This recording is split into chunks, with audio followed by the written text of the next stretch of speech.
Minerva അക്കാദമിയിൽ 3-ഇയർ degree കോഴ്സുകൾ ആരംഭിച്ചിരിക്കുന്നു. Medical lab technology, operation theatre technology, cardiac care technology, dialysis technology, hospital sterilisation CSSD, radiology technology, optometry technology കൂടാതെ hospital management MBA കോഴ്സുകളും ആരംഭിക്കുന്നു. Minerva academy. Contact number 9995373833 അല്ലെങ്കിൽ 9895841933. Minerva academy, skill and professional studies.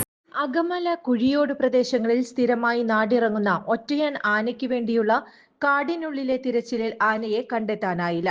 DFO Ravikumar Meena, Machad range officer K Anand, Vazhani deputy range officer P Vinod, വനം വകുപ്പ് veterinary doctor മിത്യു എന്നിവരടങ്ങുന്ന 42 പേർ അടങ്ങിയ 4 സംഘങ്ങളാണ് വനത്തിനുള്ളിൽ elephant drive നടത്തിയത്.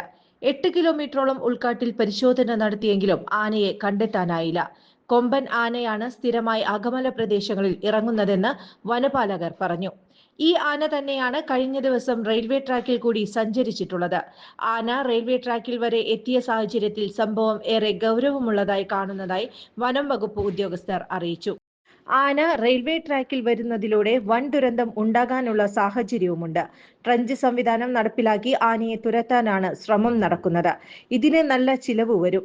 MLAയും നഗരസഭയും സഹായം വാഗ്ദാനം ചെയ്തിട്ടുണ്ട്. പരിശോധന തുടരുമെന്നും വനം വകുപ്പ് ഉദ്യോഗസ്ഥർ പറഞ്ഞു. ഇതിനിടെ കാടിറങ്ങി വരുന്ന ആനയെ നിരീക്ഷിക്കാൻ കഴിഞ്ഞ ദിവസം പുലർച്ചെ 3 മണിവരെ കാത്തിരുന്നിട്ടും ആന ഇറങ്ങിയില്ല. 3 മണിക്ക് വനപാലകർ മടങ്ങിപ്പോയപ്പോൾ ആന നാടിറങ്ങി വന്ന് വിളവുകളും തിന്നുപോയതായും സമീപവാസികൾ പറഞ്ഞു.